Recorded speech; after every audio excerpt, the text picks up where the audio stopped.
So I just finished watching The Bridge to Terabithia, and what can I say? I am fully touched because this is a movie that I could relate to fully. So in the movie, we see this kid who is kind of socially awkward and not financially stable, and also not really sure what to do with his hobbies. And then he finds this friend who is financially stable and she's true to her hobbies. And we see this amazing bonding between these two outcasts who became friends over time. And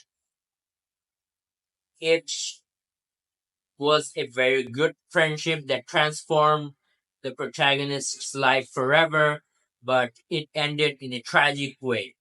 So I could relate to a movie in a lot of ways because when I was in school, I just started to learn music from the internet, and then I had this other friend who was kind of very good with singing and playing instruments. So, but he had a little form of autism. That's why a lot of people used to bully him.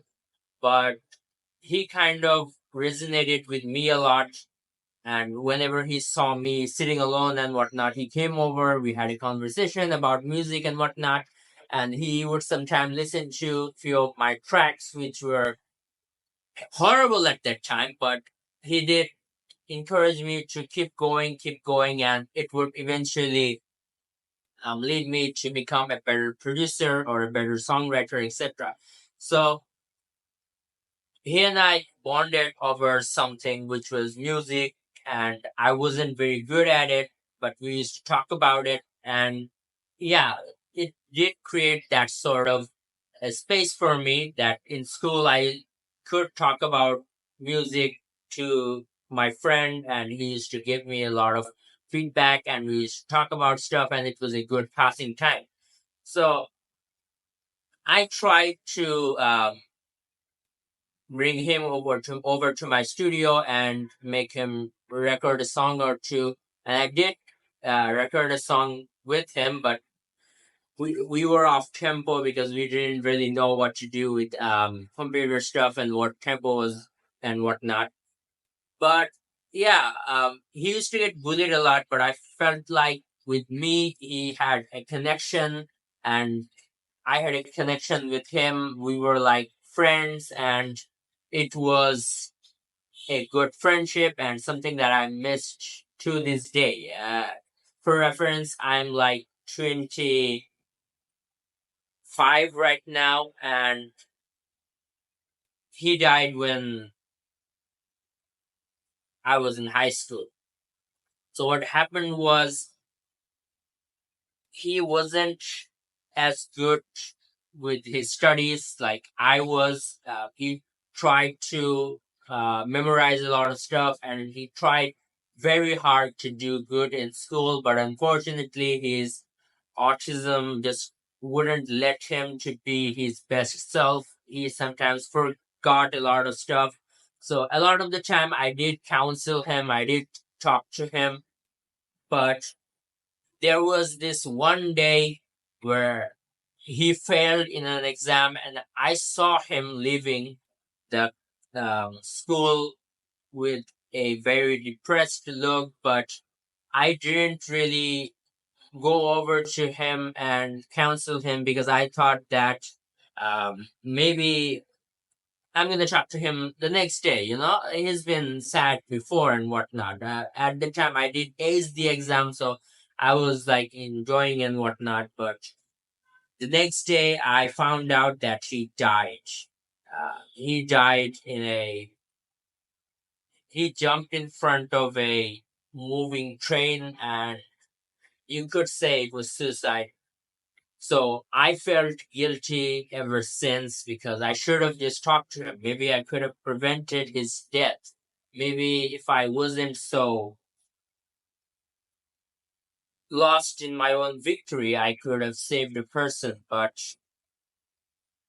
what was done was done, and there was no way that I could rewind time and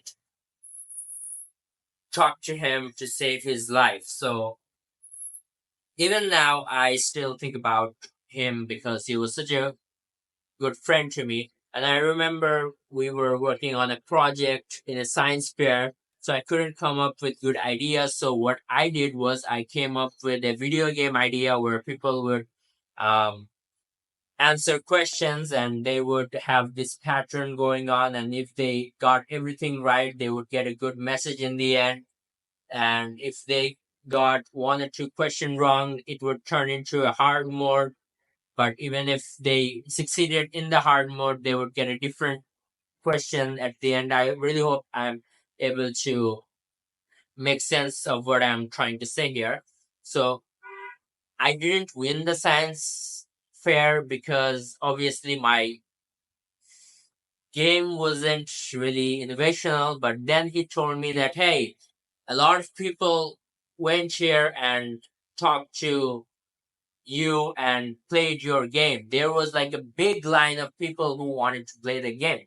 So even if you didn't succeed, you were able to interact with the audience, and the audience felt something while they were playing the game. And a lot of people played the game together. So it's going to be a good memory for them.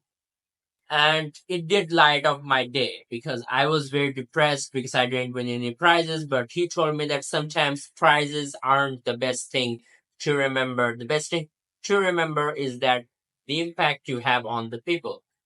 And yeah, I do feel guilty because I didn't really talk to him in his darkest hour. And it's just sad. And this movie just kind of made me remember all those moments. And of course, after that horrible incident, I do talk to my friends a lot. I do counsel them a lot whenever I have time, and even if I don't have time, I make time. So yeah, if you have a friend like my friend whose name was Sharon, then please look out for your friends, look out for their mental well-being, and try to be with them as much as possible. And I don't know how I am supposed to end this video, so I'm gonna end it here. But if you have a story that kind of follows the same pattern that I've said just now, leave your stories in the comments, and we'll just talk it out. Thank you.